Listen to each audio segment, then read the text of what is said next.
Hello, ഞാൻ Abdulla Ahmed Hasan, IIICMA ഫാക്കൽറ്റിയാണ്. നമ്മൾ ഇന്ന് ബേസിക്കലി ഒരു സെക്ഷൻ അല്ലെങ്കിൽ ഈ ഒരു സെഷൻ ഉദ്ദേശിക്കുന്നത് പിന്നെ ഒരു CMA പഠിച്ചുകൊണ്ടിരിക്കുന്ന സ്റ്റുഡൻറ്റിനോ അല്ലെങ്കിൽ പഠിച്ച് കഴിഞ്ഞിട്ട് റിവൈസ് ചെയ്യുന്ന സ്റ്റുഡൻറ്റിനോ ഫോക്കസ് ചെയ്തിട്ടല്ല. ഇതൊരു ഡെമോ സെഷനാണ്. ഇതിൻ്റെ പർപ്പസ് എന്താണെന്ന് വെച്ച് കഴിഞ്ഞാൽ ഭാവിയിൽ CMA ഫ്യൂച്ചറിൽ പഠിക്കാൻ അല്ലെങ്കിൽ സ്റ്റഡി ചെയ്യാൻ ഉദ്ദേശിക്കുന്ന സ്റ്റുഡൻസിന് അവർക്ക് എപ്പോഴും CMA പുറമേ കേട്ടറിയുന്നതിനപ്പുറത്തേക്ക് അതിൻ്റെ അകത്ത് എന്തൊക്കെ പഠിക്കാനുണ്ടാകും എന്നുള്ളൊരു ക്യൂരിയോസിറ്റി ഉണ്ടാവും. ആ ക്യൂരിയോസിറ്റി എലമെൻറ്റ് കുറക്കാൻ വേണ്ടിയിട്ടാണ് നമ്മൾ ഈ ഒരു സെഷൻ കണ്ടക്ട് ചെയ്യുന്നത്. ഓൾമോസ്റ്റ് ട്രിപ്ലൈൻ്റെ ഇപ്പോൾ നമ്മൾക്ക് ട്രിപ്ലൈൻ്റെ യൂട്യൂബ് ചാനൽ നോക്കിയാൽ നിങ്ങൾക്ക് കാണാൻ പറ്റും. ടോട്ടലി നമ്മൾക്ക് CMA പാർട്ട് 1, പാർട്ട് 2 2 ഏരിയ പഠിക്കാനുണ്ട്. അതിൽ ഓരോന്നിലും 6 സെക്ഷൻസ് പഠിക്കാനുണ്ട്. ABCDEF എന്ന് പറഞ്ഞിട്ട് പാർട്ട് 1 ഒരു 6 സെക്ഷൻ, അതുപോലെ പാർട്ട് 2 ഒരു 6 സെക്ഷൻ. അപ്പോൾ അതിൻ്റെ ഓൾമോസ്റ്റ് എല്ലാത്തിൻ്റെയും ഡെമോ ക്ലാസ്സസ് അതിൻ്റെ അകത്തുള്ള കണ്ടൻറ്റിലൂടെ ഉള്ള ഒരു സം ഇൻസൈറ്റ് നിങ്ങൾക്ക് ഈ ഡെമോ ക്ലാസ്സിലൂടെ ഡിഫറെൻറ്റ് ഫാക്കൽറ്റീസ് എടുത്തതായിട്ട് നിങ്ങൾക്ക് കാണാൻ പറ്റും. അപ്പോൾ ഞാൻ ഈ ഒരു ഡെമോ സെഷനിൽ നിങ്ങളുടെ ഒരു കോർ ഏരിയ, ഒരു കോസ്റ്റ് അക്കൗണ്ടൻ്റ് അല്ലെങ്കിൽ ഒരു മാനേജ്മെൻറ്റ് അക്കൗണ്ടൻറ്റിൻ്റെ കോർ ഏരിയ, അതായത് അയാൾ ഫ്യൂച്ചറിൽ CMAക്കാരനായിട്ട് വർക്ക് ചെയ്യുന്ന സമയത്ത് അയാൾ ചെയ്യേണ്ട ഒരു ഏരിയ ആണ് പെർഫോമൻസ് മാനേജ്മെൻറ്റ്. PM എന്ന് പറയും, ഷോർട്ട് കട്ടായിട്ട് PM, പെർഫോമൻസ് മാനേജ്മെൻറ്റ് എന്നുള്ള ഒരു ഏരിയ. അതായത് പാർട്ട് 1 സെക്ഷൻ C. ഓക്കെ, ഞാനിപ്പോൾ ഇതിലിപ്പോൾ ചെറിയൊരു നോട്ടൊക്കെ നിങ്ങൾക്ക് കാണിച്ചു തന്നിട്ടുണ്ട്. മേ ബി ഒരു ബിഗിനർക്ക് അത് കണ്ടാൽ ഒന്നും മനസ്സിലാവില്ല. നമുക്ക് അതിൻ്റെ അകത്തുള്ള ഈ ഇത്രയും പോയിന്റ്സ് ആണ് സത്യം പറഞ്ഞാൽ ആ പെർഫോമൻസ് മാനേജ്മെൻറ്റിൽ ടോട്ടലി പഠിക്കാനുള്ളത്. ഏകദേശം ഒരു 20% ആണ് പാർട്ട് 1 എക്സാമിനേഷന് വേണ്ടിയിട്ട് നിങ്ങൾക്ക് ഈ ഒരു ഏരിയയിൽ നിന്ന് വരുന്നത്. അപ്പോൾ ഈ ഒരു 20% എന്ന് പറയുന്നത് ഞാനൊരു 3-4 പോയിന്റ്സ് ആയിട്ട് ഇവിടെ അത് കംപ്ലീറ്റ് ആയി, ഒരു സെഷൻ്റെ കംപ്ലീറ്റ് സാധനമായി. ഓക്കെ, അപ്പോൾ നിങ്ങൾക്ക് മനസ്സിലാവുന്ന രീതിയിൽ വളരെ ലേറ്റ് ആയിട്ടുള്ള ഒരു എന്താ പറയുക വേർഡ്സിൽ നമ്മൾക്ക് എങ്ങനെ എക്സ്പ്ലെയിൻ ചെയ്യാം, അല്ലെങ്കിൽ പെർഫോമൻസ് മാനേജ്മെൻറ്റ് നമ്മൾക്ക് എങ്ങനെ പെട്ടെന്ന് ഈസി ആയിട്ട് മനസ്സിലാക്കിയെടുക്കാം. ഓക്കെ, ഒരു ചെറിയൊരു സെഷൻ. ഡീറ്റെയിൽഡ് ക്ലാസ്സിന് എന്തായാലും CMA ക്ലാസ്സിന് ജോയിൻ ചെയ്ത് ട്രിപ്ലൈയിൽ അഡ്മിഷനൊക്കെ എടുത്ത് നമുക്ക് അവിടുന്ന് ഡീറ്റെയിൽഡ് ക്ലാസ് എടുക്കാം. ഇത് ഇപ്പോൾ ഒരു കോമൺ മാൻ ഒരു കണ്ടാൽ മനസ്സിലാവുന്ന രീതിയിലാണ് ഉദ്ദേശിക്കുന്നത്. ഓക്കെ, അപ്പോൾ നമ്മൾക്ക് ഇതിൽ മെയിനായിട്ട് പഠിക്കാനുള്ളത് ഈ CMA പെർഫോമൻസ് മാനേജ്മെൻറ്റിൽ പഠിക്കാനുള്ള ഒരു ഏരിയ ആണ് കോസ്റ്റ് ആൻഡ് വേരിയൻസ് അനാലിസിസ്. അതിനു മുന്നേ പെർഫോമൻസ് മാനേജ്മെൻറ്റ് എന്താണെന്ന് അറിയണം അല്ലേ? ഞാൻ ഈ ഒരു സെഷൻ വേറൊരു ഫ്ലോ ചാർട്ട് പോലെ നമുക്കൊന്ന് പോവാം. ഇങ്ങനെ പോകുന്നതിന് പകരം നമുക്കൊരു ഫ്ലോ ചാർട്ട് പോലെ പോവാം. അതായത് ഇപ്പോൾ നമ്മൾക്ക് എല്ലാവർക്കും ഒരു ബിസിനസ്സിന് അൾട്ടിമേറ്റ് ഒബ്ജക്റ്റീവ് എന്തായിരിക്കും? ഏതൊരു ബിസിനസ്സിൻ്റെയും ultimate objective superior profitable company ആവാന്നുള്ളതാണ്. Superior profitability or superior profitable company ആവാന്നുള്ളതാണ് ഏതൊരു ബിസിനസ്സിൻ്റെയും അൾട്ടിമേറ്റ് ഒബ്ജക്റ്റീവ്. ഓക്കെ, നമ്മൾ ബിസിനസ് തുടങ്ങുന്നത് അല്ലെങ്കിൽ സെയിൽ നടത്തുന്നത്, എക്സ്പെൻസ് കൺട്രോൾ ചെയ്യുന്നത് ഒക്കെ പ്രോഫിറ്റ് മാക്സിമൈസ് ചെയ്യാൻ ഓർ ഷെയർ ഹോൾഡേഴ്സിൻ്റെ വെൽത്ത് മാക്സിമൈസ് ചെയ്യാൻ. ഈ ഒരു പെർസ്പെക്റ്റീവിലാണ് എല്ലാവരും ബിസിനസ് തുടങ്ങുന്നത്. ഓക്കെ, അപ്പോൾ ഈ ഒരു പ്രോഫിറ്റബിൾ കമ്പനി ആവാൻ വേണ്ടിയിട്ട് ഇതാണ് ഒരു കമ്പനിയുടെ സ്ട്രാറ്റജിക് ഗോൾ അല്ലെങ്കിൽ സ്ട്രാറ്റജിക് പ്ലാനിങ് എന്ന് പറഞ്ഞു കഴിഞ്ഞാൽ സുപ്പീരിയർ പ്രോഫിറ്റബിൾ കമ്പനി ആവാന്നുള്ളതാണ്, അല്ലെങ്കിൽ സുപ്പീരിയർ പ്രോഫിറ്റബിലിറ്റി അച്ചീവ് ചെയ്യുക compare to their competitors. Or നമ്മുടെ കോമ്പറ്റീറ്റേഴ്സിനെ നമ്മൾ അനലൈസ് ചെയ്യുന്ന സമയത്ത് നമ്മൾക്ക് എപ്പോഴും കോമ്പറ്റീറ്റീവ് അഡ്വാൻറ്റേജ് ഉണ്ടാവുക, മീൻസ് അവർക്കില്ലാത്ത സംതിങ് എന്ന് പറഞ്ഞു കഴിഞ്ഞാൽ നമ്മളൊരു കമ്പയർ ചെയ്യുന്ന സമയത്ത് ഒരു പ്രോഫിറ്റബിൾ ആയിട്ട് ഒരു അപ്രൈറ്റ് ആയിട്ട് നിൽക്കുന്ന ഒരു കമ്പനിയായി മാറുക. ഇതായിരിക്കും ഏതൊരു ബിസിനസ്സിൻ്റെയും ഫൈനൽ ഗോള്. ഓക്കെ, അപ്പോൾ അവിടെ നമുക്ക് എപ്പോഴും ഉണ്ടാകുന്ന പ്രശ്നം, നമ്മൾക്ക് എപ്പോഴും ബിസിനസ്സിന് എന്തുണ്ടാവും? എപ്പോഴും ഒരു ബഡ്ജറ്റ് ഉണ്ടാവും, അല്ലെങ്കിൽ പ്ലാൻ ഉണ്ടാവും ഓർ ബഡ്ജറ്റ്.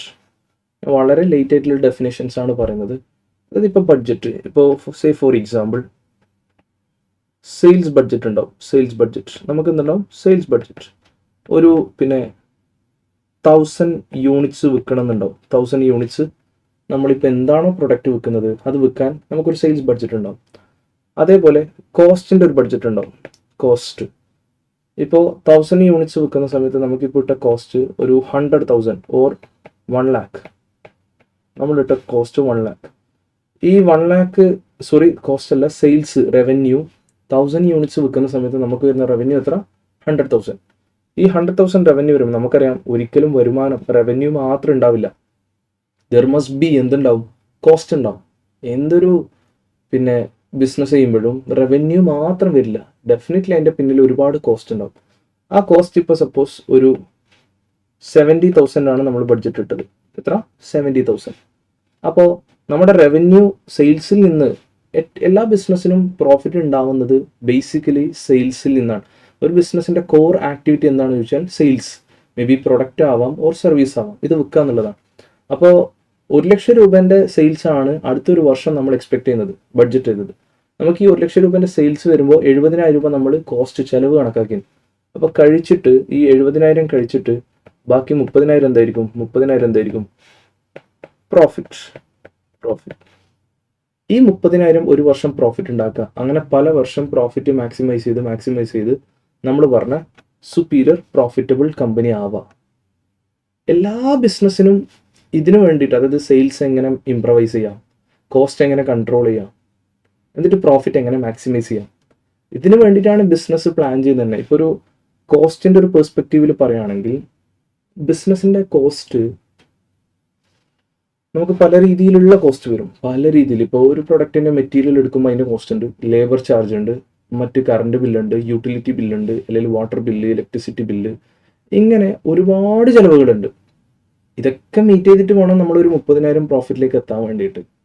ഓക്കെ, അപ്പോൾ അങ്ങനെ പല വർഷങ്ങളിൽ നമ്മൾ ഈ പ്രോഫിറ്റ് അച്ചീവ് ചെയ്യുമ്പോൾ മാത്രമാണ് നമ്മൾക്ക് എന്ത് ചെയ്യുക, ഒരു പ്രോഫിറ്റബിൾ കമ്പനി ആവാൻ പറ്റുക.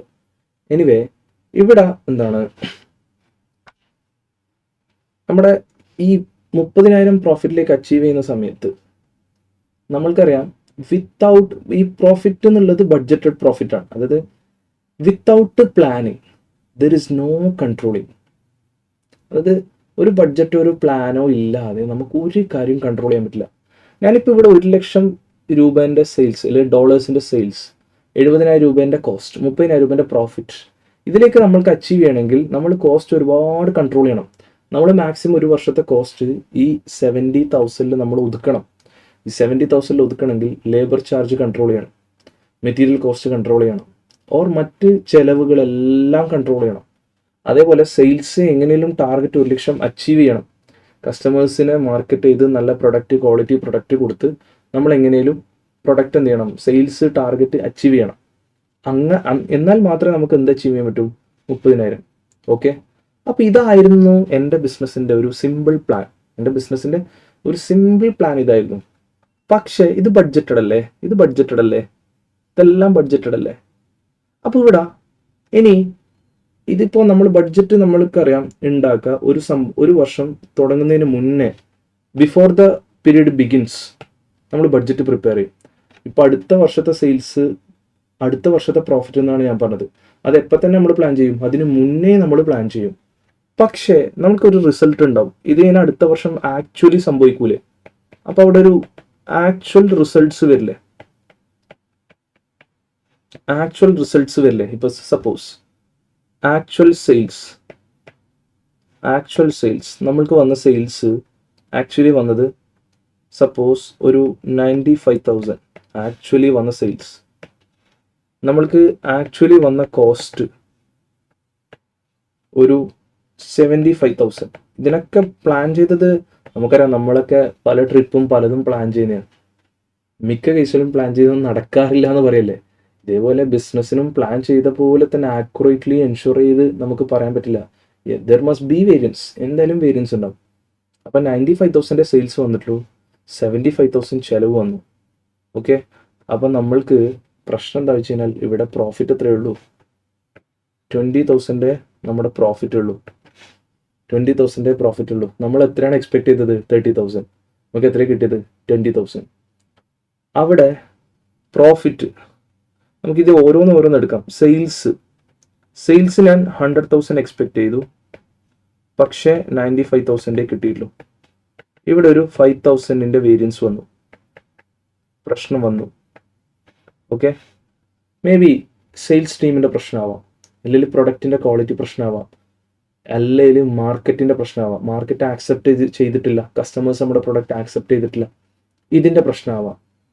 ഞാൻ ഈ എഴുതിയത് ഡോളേഴ്സാണ്. $5,000 വേരിയൻസ് എന്ന് പറഞ്ഞാൽ ചില്ലറ വേരിയൻസ് അല്ല. നമ്മൾ പ്ലാൻ ചെയ്തതിൽ നിന്ന് ഒരുപാട് ഡീവിയേറ്റ് ആയിപ്പോയി. മിക്ക ബിസിനസ്സിനും ഡീവിയേഷൻ എന്തായാലും ഉണ്ടാവും.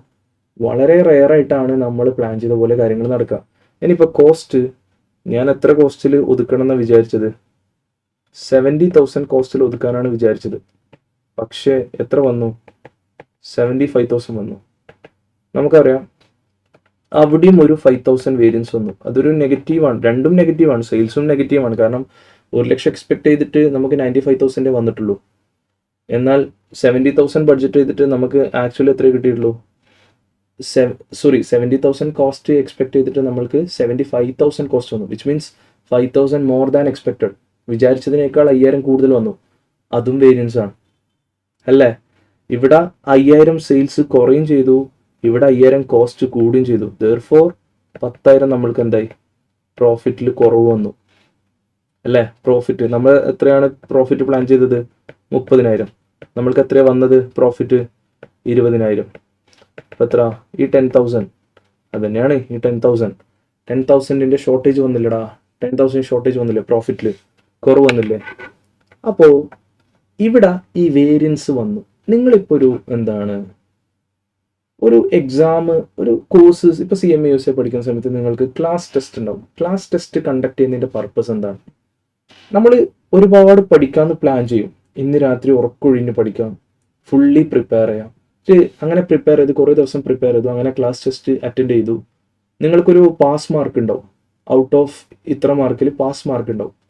ആ പാസ് മാർക്ക് ആണ് നിങ്ങളുടെ ടാർഗറ്റ്.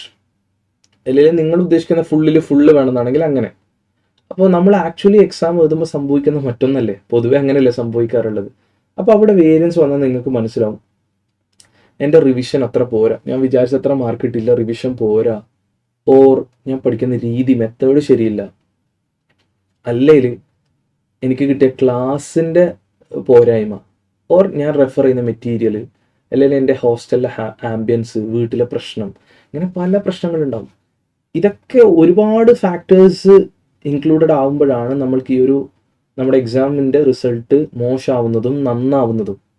നന്നായാൽ നമ്മൾക്ക് ഹാപ്പി, മോശമാവുമ്പോഴാണ് ഈ പ്രശ്നം. അപ്പോൾ ഇവിടെ വേരിയൻസ് വന്നതിൻ്റെ റീസൺ അറിഞ്ഞു കഴിഞ്ഞാൽ മാത്രമേ നമുക്ക് നെക്സ്റ്റ് ടൈം അടുത്ത എക്സാമിന് നല്ല രീതിയിൽ പെർഫോം ചെയ്യാൻ പറ്റും. ഇതേപോലെ ബിസിനസ്സിന് എന്തുകൊണ്ട് 10,000 രൂപ പ്രോഫിറ്റ് കുറവ് വന്നു എന്ന പ്രശ്നം അറിയണമെങ്കിൽ കോസ്റ്റ് നോക്കുക. കോസ്റ്റ് 5,000 കൂടിയിട്ടുണ്ട്. അപ്പോൾ പ്രൊഡക്ഷൻ ഹൗസിൽ പോയി നോക്കുക, ഈ പ്രൊഡക്ഷൻ്റെ ഫെസിലിറ്റി കോസ്റ്റ് ആണോ കൂടിയത്, ഓർ ലേബർ ചാർജ് ആണോ കൂടിയത്, ഓർ കറണ്ട് ബില്ല്, റെൻറ്റ്, ഇനി മെറ്റീരിയൽ എടുത്ത സപ്ലയർ ഒരുപാട് വിലക്കാണോ മെറ്റീരിയൽ തന്നത്, ഓർ പ്രൊഡക്റ്റിൻ്റെ ടോട്ടൽ കോസ്റ്റ് ആണോ കൂടിയത്. ഇങ്ങനെ പല ആംഗിളുണ്ട്. ഈ ആംഗിളൊക്കെ നോക്കിയിട്ടാണ് നമ്മൾ എന്ത് ചെയ്യുക, ആ പ്രൊഡക്റ്റ് കോസ്റ്റ് കൂടിയത് കൊണ്ടാണ് ഇന്ന ഏരിയയിൽ പർച്ചേസ് മാനേജറുടെ പർച്ചേസ് ഡിപ്പാർട്ട്മെൻറ്റിൽ കോസ്റ്റ് കൂടിയത് കൊണ്ടാണ് നമ്മുടെ പ്രൊഡക്റ്റിൻ്റെ കോസ്റ്റ് കൂടിയത്. ദെയർഫോർ നമുക്ക് 5,000 രൂപ കോസ്റ്റ് കൂടുതൽ വന്നു. ഓക്കെ, ഈ ഒരു റീസൺ അറിഞ്ഞാൽ മാത്രമേ, നോയിങ് ദാറ്റ് റീസൺ, അത് അറിഞ്ഞാൽ നമുക്ക് എന്ത് ചെയ്യാം, നെക്സ്റ്റ് സ്റ്റെപ്പ് എടുക്കാം. അങ്ങനെ നെക്സ്റ്റ് സ്റ്റെപ്പ് എടുത്തിട്ട് നമ്മൾക്ക് എന്ത് ചെയ്യാം, അത് സോൾവ് ചെയ്യാനുള്ള മെത്തേഡ്സ് നോക്കാം. ദെൻ നമ്മൾക്ക് എന്ത് ചെയ്യാം, ബാക്ക് ടു നമ്മൾ വിചാരിച്ച പോലെ ലാഭത്തിലേക്ക് നെക്സ്റ്റ് ടൈം നമുക്ക് ഇംപ്രവൈസ് ചെയ്ത് കൊണ്ടുവരാം. ഈ ഒരു ടോപ്പിക്ക് ഞാൻ ഈ പറഞ്ഞ സിമ്പിളായിട്ട് പറഞ്ഞ ഈ ഒരു സാധനത്തിന്, ഈ ഒരു ടോപ്പിക്കിനെ വിളിക്കുന്ന പേരാണ് cost and variance analysis. Cost എന്നുള്ളത് കോസ്റ്റ് അക്കൗണ്ട്സിലെ കോസ്റ്റ്, വേരിയൻസ് അനലൈസ് ചെയ്യുക. അത് പലതിലും വേരിയൻസ് വരും. പ്രശ്നങ്ങൾ, അതായത് എവിടെയാണ് ഡീവിയേഷൻ വന്നത്. വേരിയൻസ് എന്ന് പറഞ്ഞാൽ നമ്മൾ പ്ലാൻ ചെയ്തതിനേക്കാൾ ഒന്ന് മേലോട്ടേക്കോ താഴോട്ടേക്കോ വരാം. അതായത് നമ്മൾ എന്താണ് എക്സ്പെക്ട് ചെയ്തത്. ഇപ്പോൾ നേരത്തെ പറഞ്ഞ എക്സാമ്പിളിൽ ഇപ്പോൾ സെയിൽസ് 1,00,000 വിചാരിച്ചിട്ട് 1,10,000 ആയി, അവിടെയും വേരിയൻസ് ഉണ്ട്. കോസ്റ്റ് 70,000 വിചാരിച്ചത് 60,000 ആയി, അവിടെയും വേരിയൻസ് ഉണ്ട്. നിങ്ങൾ ഒരിക്കലും ഇങ്ങനെ ചിന്തിക്കരുത്, കോസ്റ്റ് 70,000 അല്ലേ ബഡ്ജറ്റ് ചെയ്തത്, അത് കോസ്റ്റ് കൺട്രോൾ ചെയ്തിട്ട് 60,000 ആയില്ലേ, അപ്പം നല്ലതല്ലേ, ഫേവറബിൾ അല്ലേ. പറയാൻ ഫേവറബിൾ ആണ്. നമുക്ക് ഇങ്ങനെയും കോസ്റ്റ് കൺട്രോൾ ചെയ്യാം. ലോ ക്വാളിറ്റി മെറ്റീരിയൽ എടുത്തു, വളരെ ചീപ്പായിട്ടുള്ള മെറ്റീരിയൽ എടുത്തിട്ട് നമ്മൾ പ്രൊഡക്റ്റ് മാനുഫാക്ചർ ചെയ്ത് അപ്പോൾ നമ്മുടെ പ്രൊഡക്റ്റിൻ്റെ കോസ്റ്റ് കുറയും. അങ്ങനെ 60,000 ആക്കാം, കോസ്റ്റ് കൺട്രോൾ ചെയ്യാം. പക്ഷെ അത് ലോങ് ടേമിൽ കമ്പനിക്ക് നഷ്ടമല്ലേ? കമ്പനീൻ്റെ ലോങ് ടേം ഗുഡ് വില്ലിന്, റെപ്യൂട്ടേഷനെ അത് നെഗറ്റീവായിട്ട് ബാധിക്കില്ലേ? അപ്പോൾ ഇങ്ങനെയൊക്കെയുള്ള ഒരു ഏരിയ ആണ് വേരിയൻസ് അനാലിസിസ് ഫോക്കസ് ചെയ്യുന്നത്. ഓക്കെ, ഇനി നോക്കാം.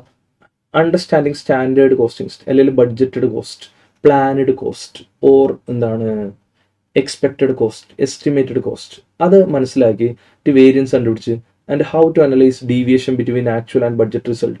നമ്മൾ വിചാരിച്ചതിനേക്കാൾ അപ്പുറത്തേക്കും ഇപ്പുറത്തേക്കും കാര്യങ്ങൾ ഡീവിയേറ്റ് ആയിട്ടുണ്ടോ, അത് അനലൈസ് ചെയ്യുന്നതാണ് ഫസ്റ്റ് ടോപ്പിക്. ഇതാണ് ഒരു കോർ ഏരിയ. നമുക്ക് സെക്ഷൻ സിയിൽ പഠിക്കാനുള്ള ഒരു 40% അല്ലെങ്കിൽ 50% ഏരിയ ഇത് തന്നെയാണ്. പിന്നെ നമ്മൾക്ക് ഇതിൽ പഠിക്കാനുണ്ട്, നമുക്ക് എപ്പോഴും പെർഫോമൻസ് ഇവാലുവേറ്റ് ചെയ്യണമെങ്കിൽ ആദ്യം ഒരു ടാർഗറ്റ് വേണം, അല്ലെങ്കിൽ ബഡ്ജറ്റ്.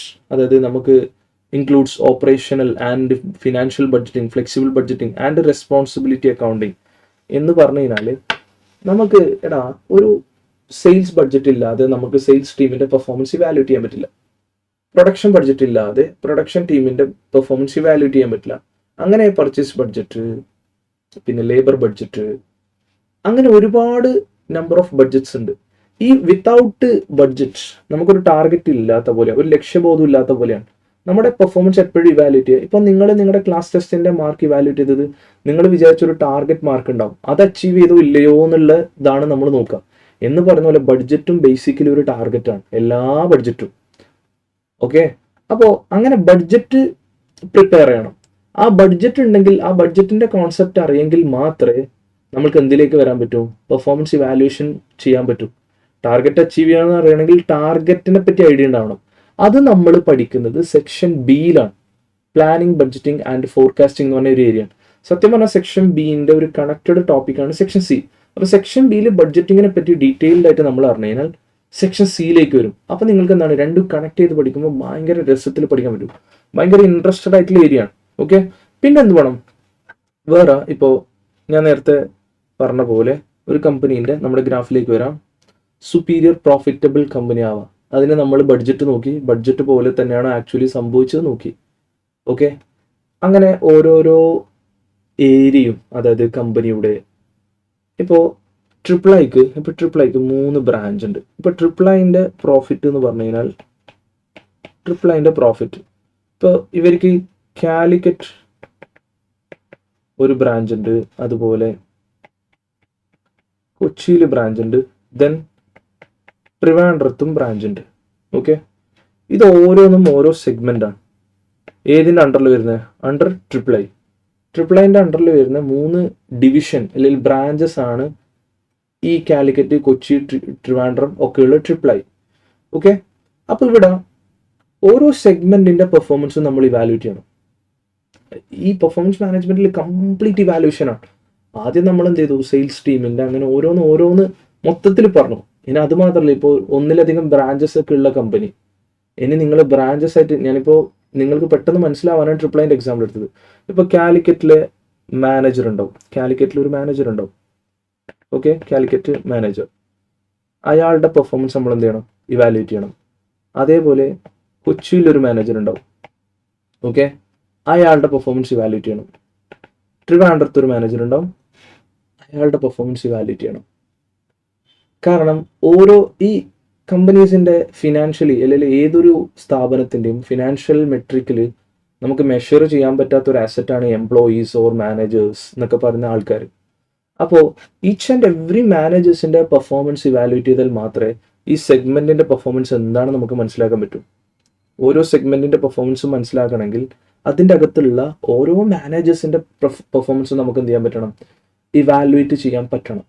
അതായത് കാലിക്കറ്റ് എത്ര പ്രോഫിറ്റ് കൊണ്ടുവന്നു, അതേപോലെ കൊച്ചി എത്ര പ്രോഫിറ്റ് കൊണ്ടുവന്നു, ട്രിവാൻഡ്രം എത്ര പ്രോഫിറ്റ് കൊണ്ടുവന്നു. ഓക്കെ, ഈ 3 പ്രോഫിറ്റും കൂടി കൂടുമ്പോഴാണ് നമ്മുടെ ട്രിപ്പിൾ ഐൻ്റെ പ്രോഫിറ്റ് വരുന്നത്. ഓക്കെ, എവിടെയാണോ വേരിയേഷൻ വന്നത്, കാലിക്കറ്റിൽ വിചാരിച്ച പോലെ കുട്ടികൾ വന്നിട്ടില്ലേ, കൊച്ചിയിൽ വിചാരിച്ചതിന് അധികം കുട്ടികൾ വന്നു. കാരണം ഇവരുടെ സർവീസാണ്, എഡ്യൂക്കേഷൻ സ്ഥാപനമാകുമ്പോൾ സർവീസാണ്. അപ്പോൾ സർവീസ് ആകുമ്പോൾ സ്റ്റുഡൻസ് ആണ് റവന്യൂ ജനറേറ്റർ, സ്റ്റുഡൻസിൻ്റെ ഫീസാണ് റവന്യൂ. അപ്പോൾ ഫീസ് വിചാരിച്ച പോലെ കളക്ട് ചെയ്യാൻ പറ്റുമോ, ഇതൊക്കെ ഇവാലുവേറ്റ് ചെയ്യണം. ചിലപ്പോൾ ഓരോ സെഗ്മെന്റ്, ബ്രാഞ്ച്, ഡിവിഷൻ ലൊക്കേറ്റ് ചെയ്ത സ്ഥലം മാറുമ്പോൾ പ്രശ്നം വരാം. അപ്പോൾ ഇതൊക്കെ ഓരോ സ്ഥലത്തെ പെർഫോമൻസ് ഇവാലുവേറ്റ് ചെയ്യണം. അങ്ങനെ ഇവാലുവേറ്റ് ചെയ്ത് നമ്മൾ ടോട്ടൽ കമ്പനി പ്രോഫിറ്റബിൾ ആക്കുക. ഓക്കെ, അപ്പോൾ നിങ്ങൾക്കൊരു സംശയം ഉണ്ടാവും, ഇതിപ്പോൾ എന്താ പറഞ്ഞു? അതാണിതാ നമ്മൾ performance metrics, key performance indicators അല്ലെങ്കിൽ balanced scorecard and other tools for assessing organisational performance എന്ന് പറഞ്ഞു കഴിഞ്ഞാൽ, ഇപ്പോൾ ഇതിലിപ്പോൾ ബാലൻസ്ഡ് സ്കോർ കാർഡ്, പിന്നെ അതർ ടൂൾസ് എന്ന് പറയുന്നുണ്ട്. ഇപ്പോൾ അതർ ടൂൾസ് നിങ്ങൾക്ക് എളുപ്പത്തിൽ മനസ്സിലാവും, ബാലൻസ്ഡ് സ്കോർ കാർഡിനേക്കാൾ എളുപ്പത്തിൽ മനസ്സിലാവും. ഇപ്പോൾ സപ്പോസ് ട്രിപ്പിൾ ഐ, ഇപ്പോൾ Calicut, say for example Calicut മാത്രം എടുക്കാം. കാലിക്കറ്റ് അവർ മൊത്തം സപ്പോസ് ഒരു റാൻഡം എമൗണ്ട് എടുക്കാം, ഒരു 500,000 ഇൻവെസ്റ്റ് ചെയ്തു എന്ന് വിചാരിക്കുക. ഇൻവെസ്റ്റ്മെന്റ് എത്ര? ഒരു 500,000. നമുക്ക് US ഉണ്ട്, ഡോളേഴ്സിൽ തന്നെ ഇടാം. 500,000 ഇൻവെസ്റ്റ് ചെയ്തു, 5 ലക്ഷം രൂപ ഇൻവെസ്റ്റ് ചെയ്തു. ഓക്കെ, ഈ ഇൻവെസ്റ്റ്മെന്റ് എന്ന് പറഞ്ഞാൽ അതിൻ്റെ building, land, equipment, machinery, printing machine, laptops, computers, പിന്നെ ഫേർണിച്ചർ, ബെഞ്ച്, ഡെസ്ക്, AC, ഇങ്ങനെ പലതിലും 5 ലക്ഷം രൂപ അവർ ഇൻവെസ്റ്റ് ചെയ്തു. അങ്ങനെ അവർ ഒരു വർഷം ഉണ്ടാക്കിയ പ്രോഫിറ്റ് എത്രയാണ്? ഒരു വർഷം ഇപ്പോൾ സപ്പോസ് ഒരു 50,000 പ്രോഫിറ്റ് ഉണ്ടാക്കി. അപ്പോൾ എത്രയായി? 10%. അപ്പം നമ്മൾ ഇതിനെ വിളിക്കുന്ന പേരാണ് return on investment. Return on investment. നമ്മൾ ഇറക്കിയ പൈസയിൽ നിന്ന് നമുക്ക് എത്ര ശതമാനം ബിസിനസ് ലാഭം ഇങ്ങോട്ട് തന്നു? 10% നമുക്ക് റിട്ടേൺ കിട്ടി. ഇപ്പോൾ ഇനി കൊച്ചി നോക്കുകയാണെങ്കിൽ, കൊച്ചിയിലിപ്പോൾ നമ്മളിപ്പോൾ ഒരു 1 million ഇൻവെസ്റ്റ് ചെയ്തു. 1 million നമ്മൾക്ക് റിട്ടേൺ വന്നത് 1 million ഇൻവെസ്റ്റ് ചെയ്തിട്ട് നമുക്കിപ്പോൾ സപ്പോസ് ഒരു 80,000 ആണ് റിട്ടേൺ വന്നത്. 1 million ആണ് നമ്മൾ ഇൻവെസ്റ്റ് ചെയ്തത്. നമ്മൾ കൊച്ചിയിൽ ഇൻവെസ്റ്റ് ചെയ്തത് 1 million. നമ്മൾക്ക് എന്നിട്ട് അതിൽ നിന്ന് നമുക്ക് റിട്ടേൺ ആയിട്ട് വന്നത് ഒരു 80,000 ആണെങ്കിൽ നമ്മൾ പറയും 8% റിട്ടേൺ ഓൺ ഇൻവെസ്റ്റ്മെന്റ്. 8%. ഇവിടെ നമ്മൾ എക്സ്പെക്ട് ചെയ്തൊരു പെർസെൻറ്റേജ് ഉണ്ടാവും, നമ്മൾ ഉദ്ദേശിച്ച ബഡ്ജറ്റ് ചെയ്തൊരു പെർസെൻറ്റേജ് ഉണ്ടാവും. അതായത് ഇത്ര ലാഭം വരണം, മോർ ദാൻ 8% വരണം, അല്ലെങ്കിൽ 8% ഓക്കെ ആണ്. നമ്മൾ അറ്റ്ലീസ്റ്റ് ഉദ്ദേശിച്ച ഒരു പെർസെൻറ്റേജ് ഉണ്ടാവും. അപ്പോൾ നമ്മൾ എന്ത് ചെയ്യണം? ആക്ച്വലി വന്ന പെർഫോമൻസിൻ്റെ വാല്യൂഷൻ ടൂളായിട്ട് റിട്ടേൺ ഓൺ ഇൻവെസ്റ്റ്മെൻറ്റിൻ്റെ ബേസിൽ എത്ര പെർസെൻറ്റേജ് ആക്ച്വലി വന്നു നോക്കുക. അപ്പോൾ പ്രശ്നങ്ങൾ മനസ്സിലാവും നമുക്ക്. മേ ബി കാലിക്കറ്റിലെ മാർക്കിൻ്റെ പ്രശ്നമാവാം, അല്ലെങ്കിൽ കൊച്ചി മാർക്കിൻ്റെ പ്രശ്നമാവാം, അല്ലെങ്കിൽ അവിടെ പ്രൊവൈഡ് ചെയ്യുന്ന സർവീസിൻ്റെ പ്രശ്നമാവും. ഇങ്ങനെ പല പ്രശ്നങ്ങൾ കൊണ്ട് നമുക്ക് ഈ പ്രോഫിറ്റ് കുറയാം. ഈ ഓരോരോ പ്രശ്നങ്ങളും ഓവർകം ചെയ്യാം. അതിനെന്ത് ചെയ്യണം? നമ്മൾ പെർഫോമൻസ് വാല്യൂറ്റ് ചെയ്യാൻ ഇതുപോലുള്ള റിട്ടേൺ ഓൺ ഇൻവെസ്റ്റ്മെന്റ് പോലുള്ള ടൂൾ യൂസ് ചെയ്യണം. ഇനിയിപ്പോൾ നിങ്ങൾക്ക് ഒരു എളുപ്പത്തിൽ ബാലൻസ്ഡ് സ്കോർ കാർഡ് എന്നതിൽ നിങ്ങൾ കണ്ടിട്ടുണ്ട്. എളുപ്പത്തിൽ മനസ്സിലാക്കാൻ ഞാൻ ബാലൻസ്ഡ് സ്കോർ കാർഡിലെ വളരെ സിമ്പിൾ ആയിട്ടുള്ള ഒരു തിയറി വരാം. ഞാൻ ഫുള്ളി പറയുന്നില്ല, വളരെ സിമ്പിൾ. ഇപ്പോൾ നമ്മളെപ്പോഴും അതിലുള്ള ഒരു കുഞ്ഞു തിയറിയാണ്, നിങ്ങൾക്ക് എളുപ്പത്തിൽ മനസ്സിലാവുന്ന സാധനം. ഇപ്പോൾ വേറൊരു പ്രോഫിറ്റബിലിറ്റി അനാലിസിസ് അല്ലെങ്കിൽ പെർഫോമൻസ് മാനേജ്മെന്റിൽ വേറൊരു അനലൈസ് ചെയ്യാൻ, എല്ലാ പ്രശ്നങ്ങളും അനലൈസ് ചെയ്ത് സോൾവ് ചെയ്യാൻ. ചിലത് പ്രശ്നമായിരിക്കാം, ചിലത് നല്ലതായിരിക്കാം. ഇപ്പോൾ suppose customer and product profitability analysis, ഇതൊരു പെർഫോമൻസ് മാനേജ്മെന്റിൽ ഒരു ടൂളാണ്.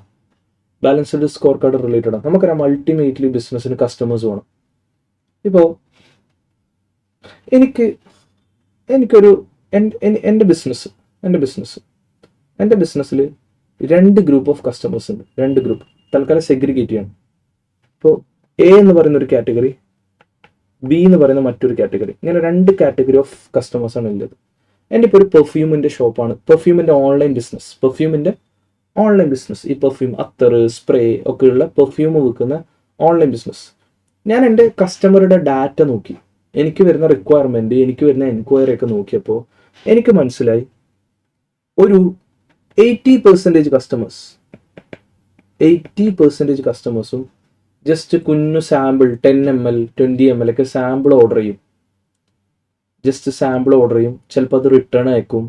ഇങ്ങനെയൊക്കെയുള്ള ഒരു നല്ലൊരു ശതമാനം കസ്റ്റമേഴ്സ് ഉണ്ട് എനിക്ക്. ഞാൻ ഒരു സ്റ്റാർട്ടപ്പ് കമ്പനിയാണ്, അല്ലെങ്കിൽ സ്റ്റാർട്ടപ്പ് ബിസിനസ്സാണ്. പക്ഷെ ഒരു 20% കസ്റ്റമേഴ്സ് ഉണ്ട്. ഒരു 20% കസ്റ്റമേഴ്സ് വളരെ ലോയൽ ആയിട്ടുള്ള കസ്റ്റമേഴ്സാണ്. അവർക്ക് ആവശ്യമുള്ള അത്യാവശ്യം ലാർജർ ക്വാണ്ടിറ്റി ബൾക്കായിട്ട് എനിക്ക് ഓൺലൈനിൽ ഓർഡർ തരാറുണ്ട്. അവർ റെഗുലർ ആയിട്ട് ഫ്രീക്വൻ്റ് ആയിട്ട് യൂസ് ചെയ്യുന്നുണ്ട്. ഇതെനിക്ക് മനസ്സിലാവണമെങ്കിൽ എൻ്റെ കസ്റ്റമേഴ്സിൻ്റെ റിട്ടൻഷൻ റേറ്റ്, അതായത് എത്രത്തോളം കസ്റ്റമർ നമുക്ക് റിട്ടൈൻ ചെയ്യാൻ പറ്റുന്നു, അല്ലെങ്കിൽ റിപ്പീറ്റഡ് കസ്റ്റമർ എത്ര തവണ വരുന്നുണ്ട് നമുക്ക് റിപ്പീറ്റഡ്ലി വരുന്നത്, അല്ലെങ്കിൽ നമ്മൾക്ക് കസ്റ്റമേഴ്സിൻ്റെ മൊബൈൽ നമ്പർ, അവരുടെ ഇമെയിൽ ഐ ഡി, അവരുടെ ഏജ്, അവരുടെ ലൊക്കേഷൻ, ഇതൊക്കെ നോക്കിക്കഴിഞ്ഞാൽ നമുക്ക് എന്ത് ചെയ്യാം, കസ്റ്റമർ ഏത് ടൈപ്പാണ് നമുക്ക് മനസ്സിലാക്കാൻ പറ്റും. ഇന്നത്തെ കാലത്ത് ഡാറ്റ വലിയൊരു ബിസിനസ്സാണ്. അപ്പോൾ ഒരു 20% നോക്കുമ്പോഴേക്ക് വളരെ ലോയൽ ആയിട്ടുള്ള കസ്റ്റമേഴ്സാണ്. അപ്പോൾ ഇവിടെ എൻ്റെ ഹെഡിങ് എന്താണ്? Customer and product profitability analysis. ഞാൻ എൻ്റെ ഓരോ പ്രൊഡക്റ്റും ഏത് ഗ്രൂപ്പ് ഓഫ് കസ്റ്റമേഴ്സാണ് കൂടുതൽ അറ്റാച്ച്ഡ് ആയിട്ടുള്ളത്, അതിൻ്റെ റിലേഷൻ നോക്കണം. എന്നിട്ട് ഞാൻ എന്ത് ചെയ്യണമെന്നോ, ഈ 20% നല്ലപോലെ ടേക്ക് കെയർ ചെയ്യണം. ഈ 20% ബിസിനസ് കൊണ്ടുതന്നെ. കാരണം എൻ്റെ ബിസിനസ്സിൻ്റെ മെജോറിറ്റി പ്രോഫിറ്റ് കോൺട്രിബ്യൂട്ട് ചെയ്യുന്ന ആൾക്കാർ ഈ 20% കസ്റ്റമേഴ്സാണ്. ബാക്കി 80% കസ്റ്റമേഴ്സും ചിലപ്പം ഓർഡർ റെഗുലറായിട്ട് തരാം. പിന്നെ പല ആൾക്കാരും ടെസ്റ്റ് അടിക്കാൻ വേണ്ടിയിട്ട് ഒന്ന് ജസ്റ്റ് ഒരു സാമ്പിളൊക്കെ വാങ്ങും, ചെറിയ മില്ലിൻ്റെ ചെറിയ ബോട്ടിൽ ഒക്കെ വാങ്ങിച്ചിട്ട് അങ്ങനെ സാമ്പിൾ അടിക്കുന്ന ആൾക്കാരാണ്. പക്ഷേ എൻ്റെ 20% ഓഫ് കസ്റ്റമേഴ്സ് അങ്ങനെയല്ല. അവർ സാമ്പിൾ അടിക്കാൻ വരുന്ന ആൾക്കാരല്ല, അവർ റെഗുലറായിട്ട് ലോയലായിട്ടുള്ള കസ്റ്റമേഴ്സാണ്. അപ്പോൾ അവരെ ഞാൻ എന്ത് ചെയ്യണം, നല്ല രീതിയിൽ ട്രീറ്റ് ചെയ്യണം, മാക്സിമം റീറ്റെയിൻ ചെയ്യണം. അവരുടെ ഒന്നും കൂടി നമ്മുടെ കസ്റ്റമർ സർവീസ് അടിപൊളിയാക്കണം, after sales service, feedback session, ഇങ്ങനെ ഫോക്കസ് ചെയ്യാം. എന്ന് വെച്ചിട്ട് ഈ ഒരു 80% ആൾക്കാരെ ഫോക്കസ് ചെയ്യണ്ട എന്നല്ല. ഈ ഒരു 80% ആൾക്കാരെ, ഇപ്പോൾ ഞാൻ വേറെ എക്സാമ്പിൾ പറയാം. ഇപ്പോൾ നിങ്ങളിപ്പോൾ എന്താണ് സ്വിഗ്ഗി നോക്കിയാൽ നിങ്ങൾക്ക് മനസ്സിലാവും, അല്ലെങ്കിൽ സൊമാറ്റോ ഒക്കെ നോക്കിയാൽ നിങ്ങൾക്ക് മനസ്സിലാവും. അതായത് അവർ ഫ്രീക്വൻ്റ് ആയിട്ട് ഓർഡർ കൊടുക്കുന്ന കസ്റ്റമേഴ്സിന് പല പല മെമ്പർഷിപ്പ് ഓഫറും ഇങ്ങനെ അവർ പ്രൊവൈഡ് ചെയ്യും. അവർക്ക് മനസ്സിലാവും അവർ തരുന്ന ഓർഡറിൻ്റെ quantity, volume, rate, regular customers, ഏത് ഹോട്ടൽ, എല്ലാം മനസ്സിലാവും നമ്മുടെ ഡാറ്റാബേസ് ചെക്ക് ചെയ്തതിനാൽ. അപ്പോൾ നമുക്ക് പല പല ഓഫേഴ്സും നമ്മുടെ മുന്നിൽ പല പല നോട്ടിഫിക്കേഷൻസും അവർ കൊണ്ടുതരും. നമുക്ക് എന്താണ്, അവർ കൊണ്ടുവരുന്ന ആഡൊക്കെ നമുക്ക് ഇഷ്ടമുള്ള കൈൻഡ് ഓഫ് നമ്മുടെ ടേസ്റ്റ് മനസ്സിലാക്കി കൊണ്ടുതരും. ഇപ്പോൾ ഞാനൊരു പ്രൊഡക്റ്റിനെ പറ്റി ജസ്റ്റ് സംസാരിക്കുമ്പോൾ എങ്ങനെയാണ് എനിക്കത് സ്പോൺസേർഡ് ആഡായിട്ട് വരുന്നത്, അത് കറക്റ്റ് ആ കസ്റ്റമറും പ്രൊഡക്റ്റും തമ്മിലുള്ള അനാലിസിസിൻ്റെ ബേസിലാണ്. ഇങ്ങനെ നമ്മൾ അനലൈസ് ചെയ്ത് കഴിഞ്ഞാൽ മാത്രമേ ഏതൊരു ബിസിനസ്സും ഇങ്ങനെ കസ്റ്റമറും പ്രൊഡക്റ്റും, അയാൾ ആ പ്രൊഡക്റ്റ് ത്രൂ ആ കസ്റ്റമർ നമ്മൾക്ക് ഉണ്ടാക്കി തരുന്ന ലാഭം, ഇതിനെപ്പറ്റി ഒരു അനാലിസിസ് ഉണ്ടെങ്കിൽ മാത്രമേ നമ്മുടെ പ്രൊഡക്റ്റ് കറക്റ്റ് കോർ കസ്റ്റമറുടെ കയ്യിലെത്തും. അതർവൈസ് ഇങ്ങനെ ഐഡിയലായിട്ട് ഏതൊക്കെയോ ടീംസിൻ്റെ ഇടയിൽ നമ്മൾ കൊണ്ടുപോയിട്ട് മാർക്കറ്റ് ചെയ്യാം. നമുക്ക് ഈ ഒരു 20% ബിസിനസ് തരുന്ന ആൾക്കാരെ വെച്ച് മാർക്കറ്റ് ചെയ്താൽ മതി. അവരെ മാത്രം ഫോക്കസ് ചെയ്ത് മാർക്കറ്റ് ചെയ്താൽ തന്നെ നല്ല പ്രോഫിറ്റ് ഉണ്ടാക്കാം. കാരണം ഈ ഉള്ള 100% ആൾക്കാർക്ക് ഇടുന്ന എഫേർട്ട് സത്യം പറഞ്ഞാൽ 20% നന്നായിട്ട് ഫോക്കസ് ചെയ്യുക, മറ്റേ ടീമിന് എന്ത് ചെയ്യുക, ചെറിയ രീതിയിൽ ഫോക്കസ് ചെയ്യുക. ഇങ്ങനെ ചെയ്തതിന് ബിസിനസ്സിൻ്റെ പ്രോഫിറ്റ് കൂടും. എല്ലാം ഞാൻ ഈ പറഞ്ഞതിൽ കൂടുതൽ യൂസ് ചെയ്ത ടേമാണ് പ്രോഫിറ്റ്. ഇവിടെ ഇങ്ങനെ പെർഫോമൻസ് ഇവാലുവേഷൻ, മാനേജറുടെ പെർഫോമൻസ്, സെഗ്മെൻറ്റിൻ്റെ പെർഫോമൻസ്, മാർക്കറ്റിൻ്റെ പ്രശ്നം, സെയിൽസിൻ്റെ പ്രശ്നം, കോസ്റ്റിലുണ്ടായ വേരിയൻസ്, അല്ലെങ്കിൽ പിന്നെ നമ്മുടെ കസ്റ്റമറായിട്ടുള്ള പ്രോഫിറ്റബിലിറ്റീൻ്റെ അനാലിസിസ്, ഇങ്ങനെ ഈച്ച് ആൻഡ് എവറി ഐറ്റം ഒരു ബിസിനസ്സിൽ ഉണ്ടാകാൻ പോകുന്ന പല ഐറ്റംസിൻ്റെയും ഡീവിയേഷൻസും അത് മനസ്സിലാക്കിയിട്ട് പെർഫോമൻസ് മാനേജ് ചെയ്ത് നമ്മൾ എന്താക്കുക, ഒരു സുപ്പീരിയർ പ്രോഫിറ്റബിൾ കമ്പനി ആക്കുക എന്നതാണ് ഇതിൻ്റെ ഉദ്ദേശം, ഈ സെക്ഷൻ്റെ ഉദ്ദേശം. ഓക്കെ, അപ്പോൾ ഇതാണ് ചുരുക്കി പറഞ്ഞാൽ സെക്ഷൻ സിയിൽ പഠിക്കാനുള്ളത്. അത് നമ്മൾ പെർഫോമൻസ് ഇവാലുവേഷൻ, ഞാൻ ഇതിലുള്ള പോയിന്റ്സ് ഒക്കെ പറഞ്ഞു കേട്ടോ, സിമ്പിളായിട്ടാണ് പറഞ്ഞത്. ഇതാ methods for evaluating the performance of business unit, project and employees. ഞാൻ പറഞ്ഞില്ലേ, സെഗ്മെൻറ്റ് മാനേജറെ ഇവാലുവേറ്റ് ചെയ്യണം, എംപ്ലോയീസിനെ ഇവാലുവേറ്റ് ചെയ്യണം, റിട്ടേൺ ഓൺ ഇൻവെസ്റ്റ്മെൻറ്റ് നോക്കണം, അല്ലെങ്കിൽ profitability analysis. Okay, the analysing profitability analysis at different example product, customer, business, segment to gain business decision making. നമ്മുടെ ബിസിനസ്സിൻ്റെ തീരുമാനം എടുക്കാൻ ഓരോരോ ഏരിയയിലെ പ്രശ്നങ്ങൾ ഇവാലുവേറ്റ് ചെയ്ത് അത് സോൾവ് ചെയ്യാം. നമുക്ക് വളരെ ഇൻട്രസ്റ്റഡ് ആയിട്ടുള്ള ഒരു ഏരിയയാണ്. ഇതൊരു പറയുകയാണെങ്കിൽ ഒരു പ്രോബ്ലം പേപ്പറാണ്. സത്യത്തിൽ ഇതൊരു പ്രോബ്ലം പേപ്പറാണ്. നല്ല നല്ല രസകരമായ ഇക്വേഷൻസ് ഉണ്ട്. ഒരു മാത്തമാറ്റിക്കൽ ഇക്വേഷൻ അപ്പുറത്തേക്ക് കോൺസെപ്ച്വലി നല്ല ക്ലാരിറ്റി ഉള്ള ഒരുപാട് ഇക്വേഷൻസ് ഇതിൽ പഠിക്കാനുണ്ട്. അപ്പോൾ നമുക്ക് അതൊക്കെ എന്ത് ചെയ്യാം, ഒന്ന് ഡീറ്റെയിൽഡ് ആയിട്ട് നമുക്ക് ക്ലാസ്സിൽ നിന്ന് ഡീറ്റെയിൽഡ് ആയിട്ട് പഠിക്കാം. ഓക്കെ, ഇപ്പോൾ ഒരു ചെറിയൊരു എന്താ പറയുക, ഒരു ഇൻസൈറ്റ്, ഒരു എത്തിനോട്ടം ആ സെക്ഷനിലേക്ക്, അത് മാത്രമാണ് ഈ സെക്ഷനിൽ ഉദ്ദേശിച്ചത്. അപ്പോൾ ഹോപ്പ്ഫുള്ളി നമുക്ക് എന്ത് ചെയ്യാം, ഭാവിയിൽ ക്ലാസ് റൂമിൽ വെച്ച് കാണാം. That's all. Thank you.